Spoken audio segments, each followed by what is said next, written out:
बेटे और बेटियों, मध्य प्रदेश में आज कई महीनों बाद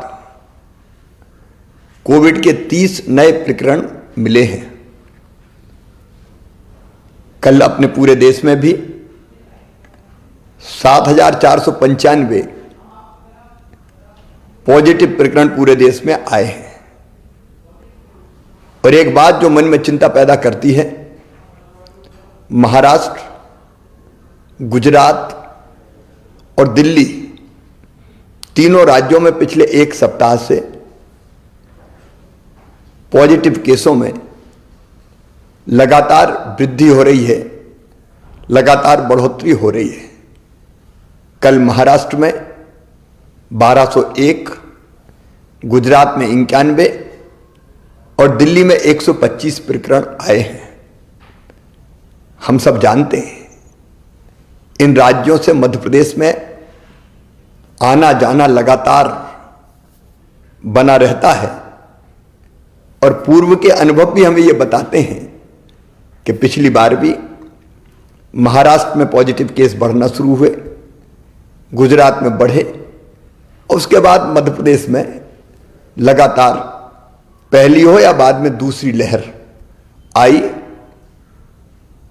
और दूसरी लहर में जो कष्ट हमने भुगते हैं वो हम कभी भूल नहीं सकते।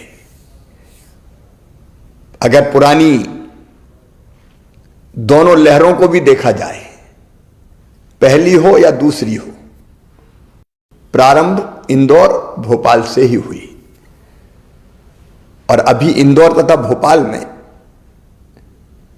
प्रकरण बढ़ के लगभग साप्ताहिक प्रकरण नवंबर महीने की तुलना में दिसंबर में 3 गुने हो गए हैं। कोरोना ने अपना स्वरूप बदला है और नया स्वरूप ओमिक्रॉन के रूप में देश के 16 राज्यों में आ चुका है।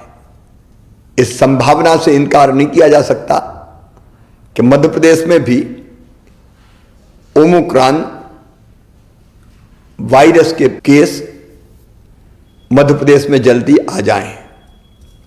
यदि हम पूरी दुनिया का भी अध्ययन करें और पूरी दुनिया का अनुभव देखें तो ओमिक्रॉन बहुत तेजी से फैलता है। इंग्लैंड में 1 लाख केस प्रतिदिन आ रहे हैं। अमेरिका में भी लगभग 2.5 लाख केस प्रतिदिन आ रहे हैं।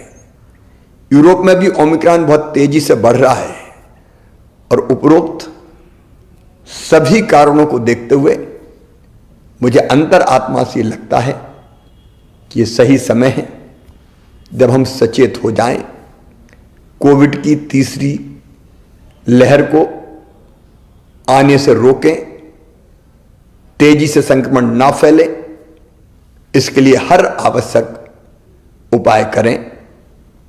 और इसलिए मेरे प्रिय बहनों और भाइयों, भारत सरकार ने भी कुछ गाइडलाइन जारी की है। मेरी आपसे प्रार्थना है कि अब देर ना करें, मास्क जरूर लगाएं, सोशल डिस्टेंसिंग बनाएं, अनावश्यक भीड़ में ना जाएं, अनावश्यक जमावड़ा ना हो। और अब तक अगर किसी ने वैक्सीन का डोज नहीं लिया, टीका नहीं लगवाया, तो टीका जरूर लगवाएं। पहला लगा लिया हो तो दूसरे में देर ना करें। अगर समय की अवधि पूरी हो गई हो तो तुरंत दूसरा टीका भी लगवाएं।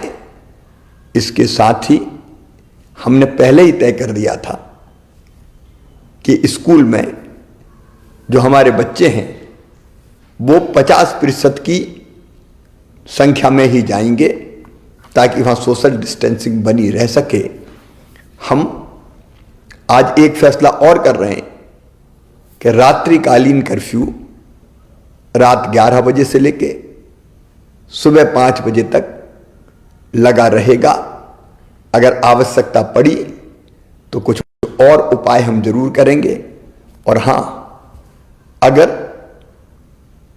कोविड का कोई पॉजिटिव केस आता है तो घर में अगर पर्याप्त स्थान है तो घर में उसको आइसोलेट करके इलाज करेंगे और नहीं तो हर हालत में उनको हमको अस्पताल में ही भर्ती कराना चाहिए ताकि परिजन वायरस के संक्रमण से बच सकें।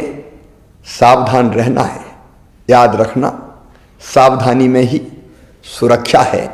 मेरी प्रार्थना है आप सब सहयोग करें ताकि तीसरी लहर के संकट से हम अपने प्रदेश को बचा पाएं और अपनी जनता की जिंदगी की सुरक्षा कर पाएं। यह आप सबके सहयोग से ही होगा। बहुत बहुत